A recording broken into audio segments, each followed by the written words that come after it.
differentiation of inverse function. In a previous lecture, we discussed the inverse derivative of composite function. Now, derivative of inverse function.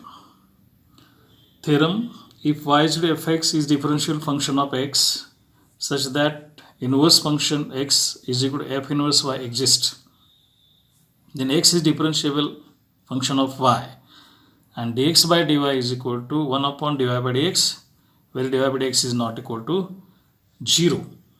So now proof: let delta x be a small increment in x and let delta y be the small increment in y, as x is equal to f inverse y and y is equal to f inverse fx are differentiable functions, then limit delta x tends to 0 delta y by delta x is equal to dy by dx, and limit delta y tends to 0 delta x upon delta y is equal to dx by dy are exist. We know that delta y by delta x into delta x by delta y is equal to 1. Taking limit as delta x tends to 0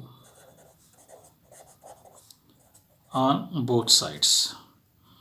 So remember, here neither delta x is equal to 0 nor delta y is equal to 0 because both are the increments in x and y respectively. After taking limit delta x tends to 0 delta y by delta x into delta x upon delta y is equal to 1. You know that limit is distributive over product. So this will be like this: delta y tends to 0, delta x by delta y is equal to 1. As delta x tends to 0, delta y also tends to 0 because they are functions of each other. It is inverse function. Therefore, limit delta x tends to 0, delta y by delta x into limit delta y tends to 0, delta x upon delta y is equal to 1. So here limit distributive delta x, here also delta x tends to 0, but delta x is increment in x, it is not tends to 0, then obviously delta y also tends to 0, and therefore from the equation 1 which we take the definition, this is dy by dx into dx by dy is equal to 1, and hence finally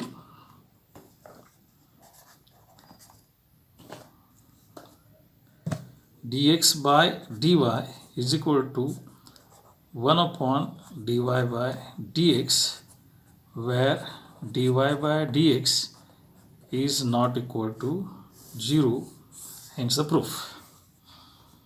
So see again step by step.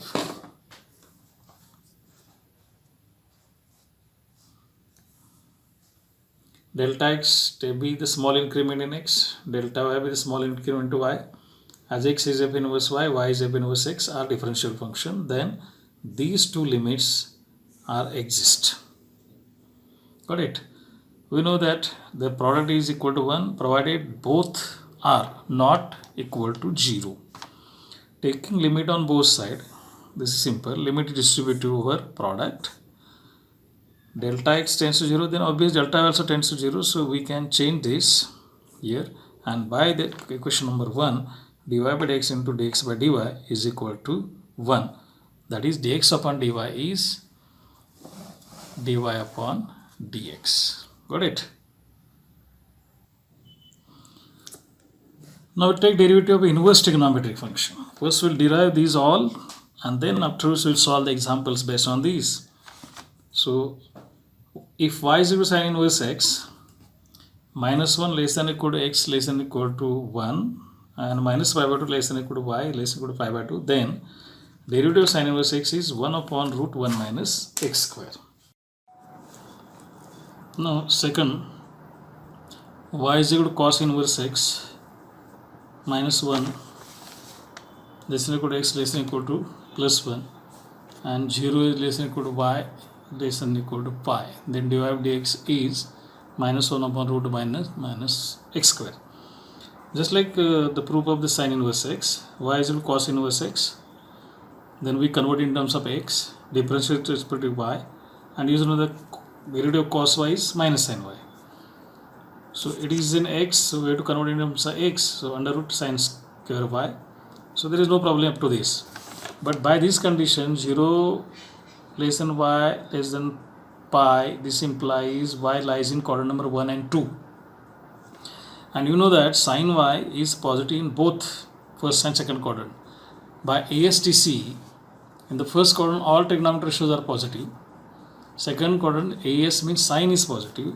Therefore out of these two, plus and minus, we are taking only the plus, and hence dx by dy is minus under root 1 minus x square, and therefore dy by dx is minus 1 upon root 1 minus x square. So this is derivative of sin inverse cos inverse x.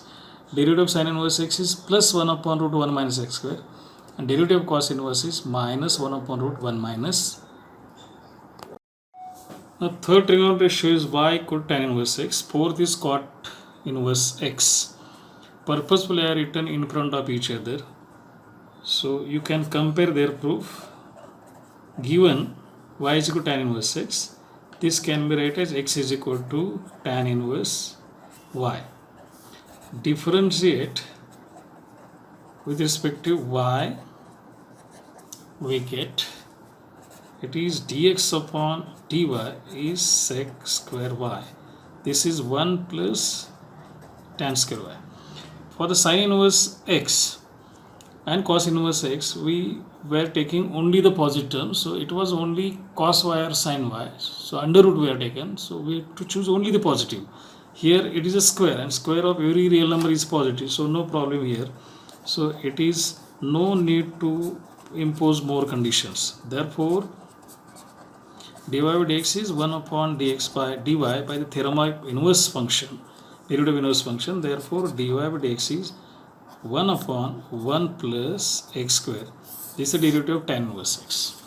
Now compare the proof. Again here y is equal to cot inverse x, where x belongs to R and 0 less than y less than pi. Therefore x will be written as cot inverse cot y.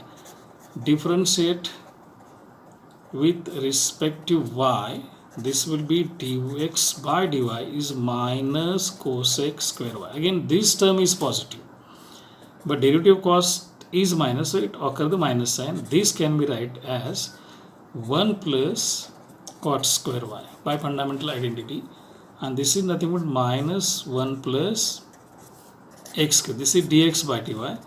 Therefore by theorem of inverse function, dy by dx is 1 upon dx by dy, and hence d dx of cot inverse x is minus 1 upon 1 plus x square. So you can compare in front of this. So it is a positive square, so it is always positive, so no need to more put a condition. Here also it is positive, while in sine and cosine there is under root sign and we need only positive, hence we put a condition that where is cos positive, where is sine positive, but it is a square, so therefore we can obtain the derivative directly without imposing any condition on it. Okay. Fifth trigonometry ratio, y is equal to sec inverse x, such that modulus of x is greater or equal to y, 1. So derivative of sec inverse is 1 upon x root x square minus 1 if x greater than 1, and if x less than minus 1 then negative. Given y is equal to sec inverse x, therefore x is equal to sec y. Differentiate with respect to y, we get this is when modulus of x is greater than equal to 1, and if 0 less than y less than equal to pi, then differentiate dx upon dy is sec y into tan y. Why these two options arise? It is a turning point here. This will be sec y under root tan square y, and that will be plus and minus. So sec y under root sec square y minus 1, therefore dx upon dy x root x square minus 1. Now here it is a turning point. This is a product.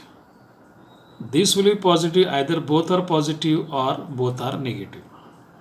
If you see this diagram, with the help of this 0 less than y less than pi by 2 pi, this implies y lies in quadrant number 1 and 2. Y 0 less than y less than pi, that is y lies in first or second quadrant. Okay, so in the first quadrant no problem, both are positive. So in first quadrant,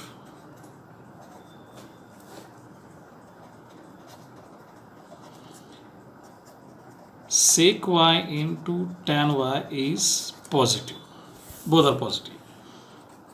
In second quadrant,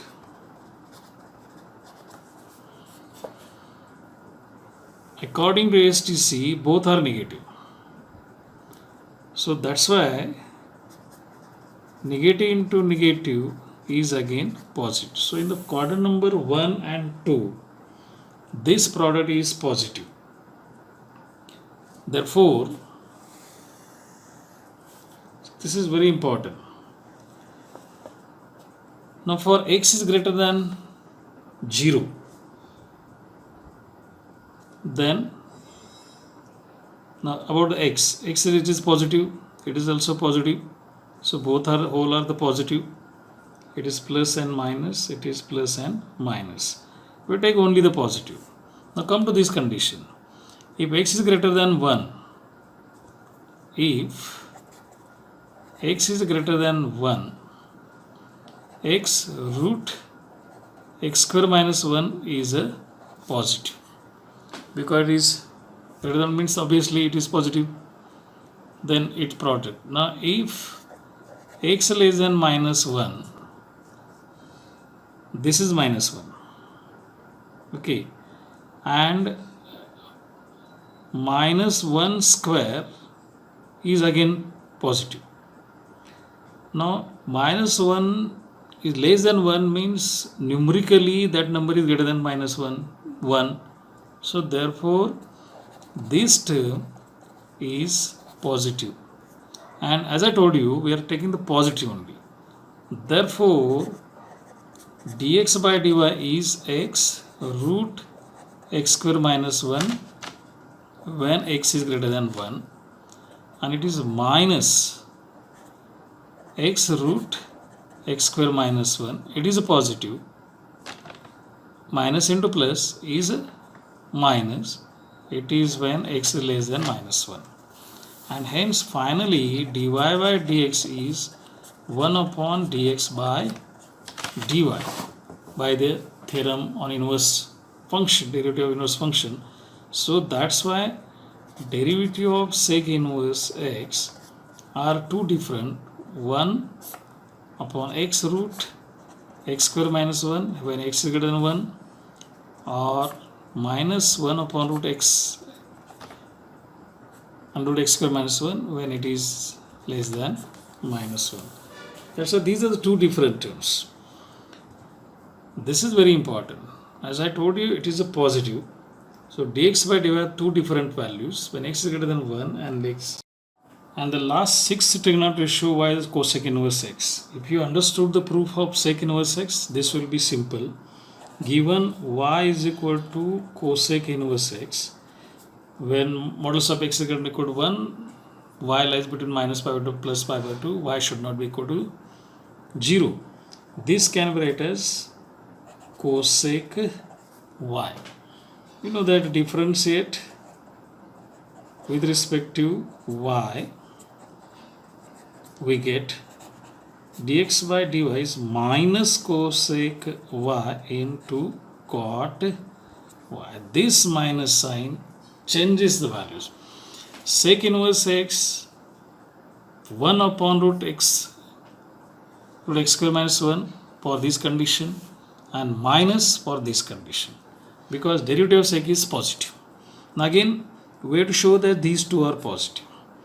Now this further you can write minus cosec y plus minus into plus minus cot square y. So minus into bracket plus minus cosec y under root cosec square minus 1. Therefore minus into bracket x root x square minus 1. So we are taking those terms which are positive inside the bracket. Now see, minus pi by 2 less than y less than pi by 2 means this y lies in quadrant number 1 or 3. Quadrant number 1 or 3. So no problem, in the quadrant number 1 all are the positive, so this probability is positive. In quadrant number 3, according to ASTC, both are negative. So minus into minus again plus. But due to this become minus and this become plus. So if you open this bracket, it will become minus plus x root x square minus 1. Minus plus x root x square minus 1. Now come to the x. For x greater than 0, RHS will be less than 0. That is negative sign. And for x less than 0, RHS will also negative sign with plus sign. With plus sign. Here with minus sign, here with plus sign. And hence, dx by dy will be minus x root x square minus 1 when x is greater than 1. Because modulus of x is less than 1, you are saying. And this will be plus x root x square minus 1 when x is less than minus 1. It is less than 0 with minus sign, and it is plus with plus sign, less than 0 with plus sign. And therefore dy by dx is 1 upon dx by dy implies derivative dy by dx is equal to 1 upon root x square minus 1 with minus sign, and another x root x square minus 1 upon when x is greater than 1 and this x is less than minus 1. So if you compare the derivative of cosec inverse x, here it changes. It is a plus sign itself. That's why, and it is in quadrant number 1 and 2. But here minus sign. That's why the signs are changed, that is minus and plus. So this will be negative when x is negative sign. So minus into minus, negative sign. So it will be negative sign. Minus into plus is minus, and this is plus sign. That is, so all these we define all 6 trigonometric ratios. Now I am writing in short, that is final d dx of remark So you should remember sine inverse x is 1 upon root 1 minus x square. dx of cos inverse x minus 1 upon root 1 minus x square. ddx of tan inverse x, it is 1